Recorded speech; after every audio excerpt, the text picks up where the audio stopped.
हमेशा दुखी रहने वाले लोग इस वीडियो को अंत तक जरूर देखें। आज मैं आपको एक कहानी बताने वाला हूँ जो एक दुखी गरीब आदमी और भगवान बुद्ध के बीच की कहानी है और इससे आपको बहुत कुछ सीखने को मिलेगा।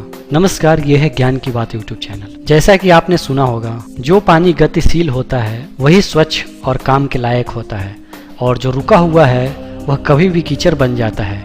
इसलिए हमेशा गतिशील रहें।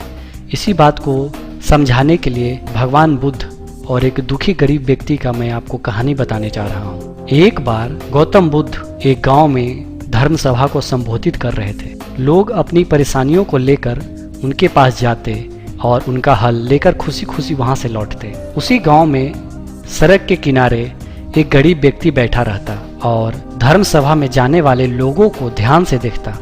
उसे बड़ा आश्चर्य होता कि लोग अंदर तो बड़ा दुखी लेकर चेहरा जाते हैं, लेकिन जब वापस आते हैं तो बड़े प्रसन्न दिखाई देते हैं। और ये चीजें देखकर वो गरीब व्यक्ति बहुत ही आश्चर्यचकित हुआ। उस गरीब को लगा कि क्यों ना वह भी अपनी समस्या बुद्ध के सामने रखे।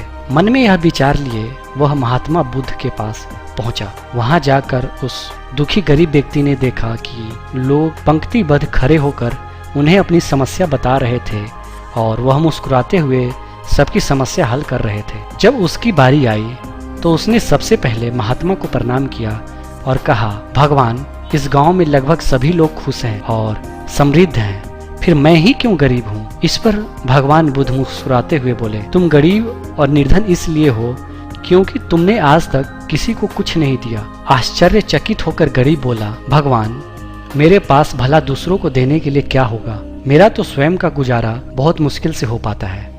लोगों से भीख मांगकर मैं अपना पेट भरता हूँ। इस पर भगवान कुछ देर शांत रहे और फिर बोले, तुम बड़े अज्ञानी हो। औरों को बांटने के लिए ईश्वर ने तुम्हें बहुत कुछ दिया है, मुस्कुराहट दी है जिससे तुम लोगों में आशा का संचार कर सकते हो, मुंह से दो मीठे शब्द बोल सकते हो, दोनों हाथ से लोगों की मदद कर सकते हो। ईश्वर ने जिसको यह तीन चीजें दी है वह कभी गरीब और निर्धन नहीं हो सकता। निर्धनता का विचार आदमी के मन में होता है और यह तो एक भ्रम है, इसे निकाल दो। यह सुन उस आदमी का चेहरा चमक उठा। तो इस कहानी से आप समझ गए होंगे कि दुखी और गरीब होना एक भ्रम है, ना कि वास्तविकता। आप जैसा सोच रखते हैं वैसा बन जाते हैं। आप दूसरों की मदद करेंगे तो आप हमेशा खुश रहेंगे। तो ये था एक दुखी गरीब और भगवान बुद्ध के बीच के एक कहानी। अगर आप इसी तरह की ज्ञानवर्धक जानकारियां जानना चाहते हैं जिससे आप में सकारात्मक ऊर्जा का संचार हो, तो आप ज्ञान की बात यूट्यूब चैनल को जरूर सब्सक्राइब करें, क्योंकि ज्ञान की बात यूट्यूब चैनल ज्ञानवर्धक जानकारियों का खजाना है।